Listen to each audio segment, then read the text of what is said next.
क्या आपने एक माँ की वो पुकार सुनी है जो अपने बेटे को युद्ध के मैदान में भेजते हुए रोती नहीं बल्कि कहती है, बेटा, सत्य के लिए लड़ना, धर्म के लिए जीना और ज़रूरत पड़े तो भगवान के लिए मर जाना। ये कहानी है एक ऐसे वीर की जो सिर्फ महान योद्धा नहीं थे बल्कि सच्चे अर्थों में भगवान बन गए। ये कहानी है बर्बरीक की, जो आज खाटू श्याम जी के नाम से करोड़ों भक्तों के दिल में राज कर रहे हैं। तो चलिए वीडियो शुरू करते हैं। अगर आपको ये वीडियो अच्छी लगे तो चैनल को सब्सक्राइब करें और कमेंट में जय श्री श्याम जरूर लिखें। बहुत समय पहले की बात है, महाभारत का युग था। भीम के पुत्र घटोत्कच का विवाह नाग कन्या मोरवी से हुआ। कुछ समय बाद उनके घर एक संतान ने जन्म लिया। नाम रखा गया बर्बरीक। बर्बरीक बचपन से ही अलग थे। उनके शरीर में दिव्य शक्ति थी, आंखों में चमक और हाथों में शक्ति। लेकिन सबसे खास बात थी उनकी भक्ति और करुणा।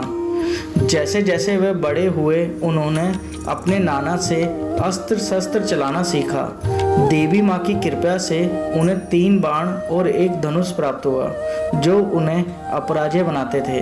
ये 3 बाण ही उनकी पहचान बन गए, इसलिए उन्हें 3 बाण धारी भी कहा गया।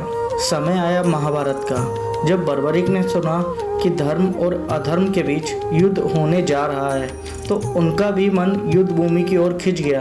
उन्होंने अपनी माता से आज्ञा ली। माँ ने कहा, बेटा, युद्ध में जाना है तो जा, लेकिन सदा हार की ओर रहना, क्योंकि असली योद्धा वही होता है जो निर्बलों का साथ दे। जब श्री कृष्ण को पता चला कि एक अजेय योद्धा युद्ध भूमि की ओर बढ़ रहा है तो सिर्फ हारने वाले के पक्ष की ओर से लड़ेगा, तो वह चिंतित हो गए।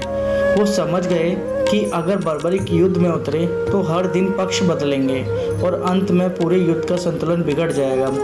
इसलिए श्री कृष्ण साधु का वेश धारण कर बर्बरीक के पास पहुँचे और उनसे कहा, अगर तुम इतने महान योद्धा हो तो पहले मुझे अपनी शक्ति दिखाओ। बर्बरीक ने अपने एक बाण से एक पेड़ की सभी पत्तियां भेद दी, और वो भी सिर्फ एक बाण से। श्री कृष्ण मुस्कुराए, लेकिन उनकी आंखों में चिंता थी। फिर श्री कृष्ण ने कहा, अगर तुम युद्ध देखना चाहते हो तो पहले गुरु दक्षिणा दो।